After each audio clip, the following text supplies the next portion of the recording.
Hey guys, how you doing? We are going to talk about class selection today. I know that's something that a lot of you guys have been anxious about, so we're going to jump right into it. You should have received a worksheet that looks similar to this that I have here, and at the bottom it has a sample schedule that we're going to do together. So just as a reminder, we have 4 classes per semester. We have a fall semester and a spring semester. You should earn 8 credits every year, and the way you earn a credit is by passing the class. And to graduate from Cleveland High School, you need to have 28 credits. Okay, so first up that we're going to choose is English. English is a required core class. You can choose grade level English, which is English 1, and then we have English 1 Honors. The way it works for Honors, which is very similar to the middle school, is it's based off of your previous TCAP information. So if at the middle school you had to fill out an honors agreement or meet with Dr. Lang, you're probably going to have a similar situation here at the high school. But for today, what we're going to do is choose whichever one you would like to take, and then you are just going to write it in on the box down at the bottom that says sample schedule. So English 1 or English 1 Honors, whichever one that you would prefer. The next class that we're going to select is math.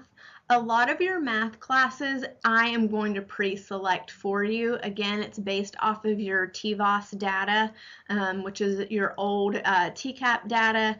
So if you are currently in Algebra 1 and you are going to take the EOC, then you are going to have Geometry Honors, and you'll see that that takes up 1 box, so you'll write that in your schedule. If you are in Algebra Honors at the middle school, you'll be in Algebra 1 Honors here at the high school, and that takes up 1 selection.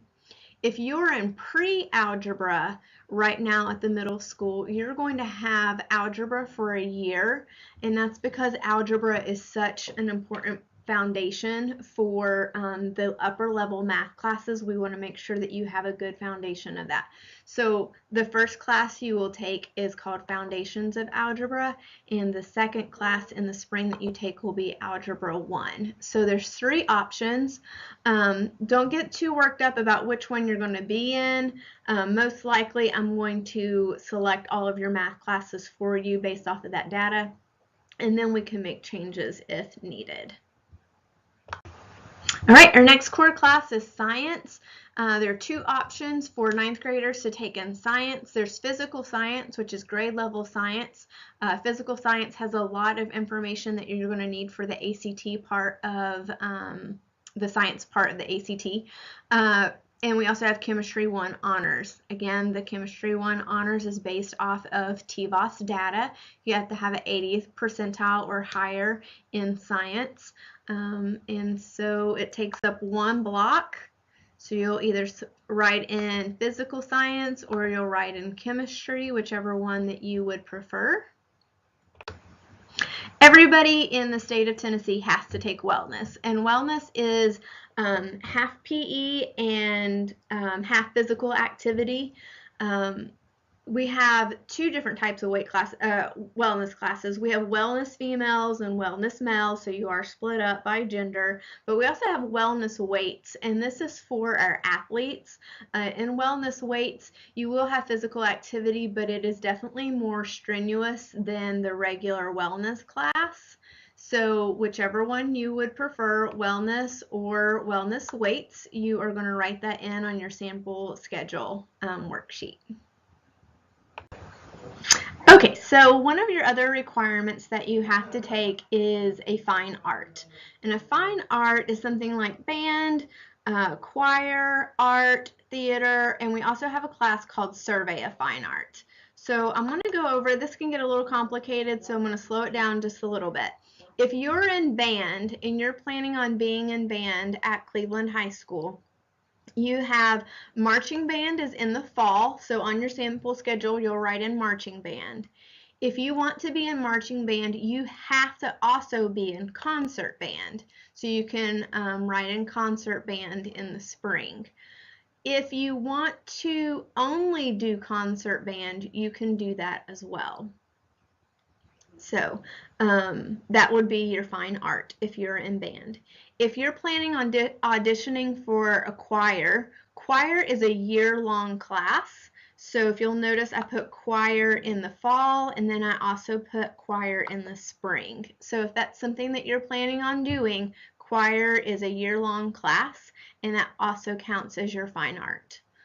If you are planning on being in the color guard, the girls with the flags on the football field, if you've done that at CMS and you're going to do that at the high school, you can write in color guard in the fall. It is considered a fine art.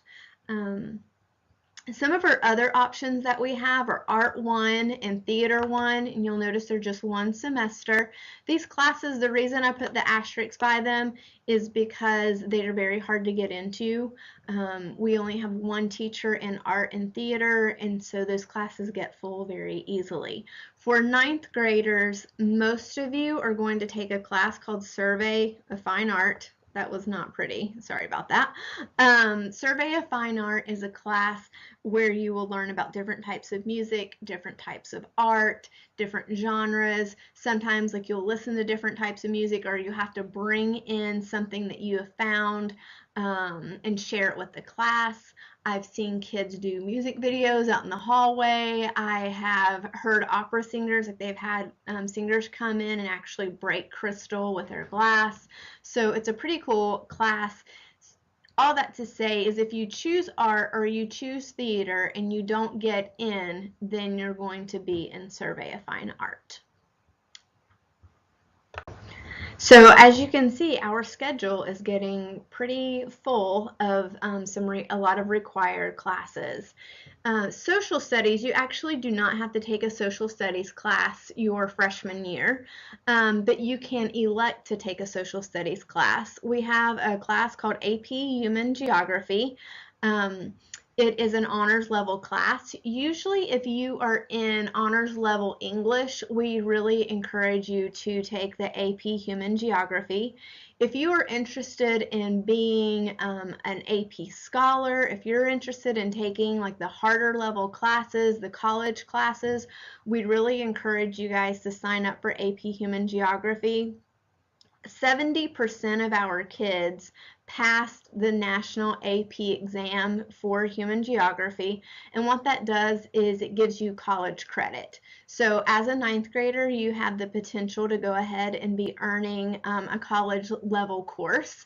It is a rigorous course, but you also learn some really good study skills. It's important to go ahead and have these upper level classes sooner, so as you get to be a junior and a senior, when you're taking multiple AP courses, you already have some experience and you know what to expect.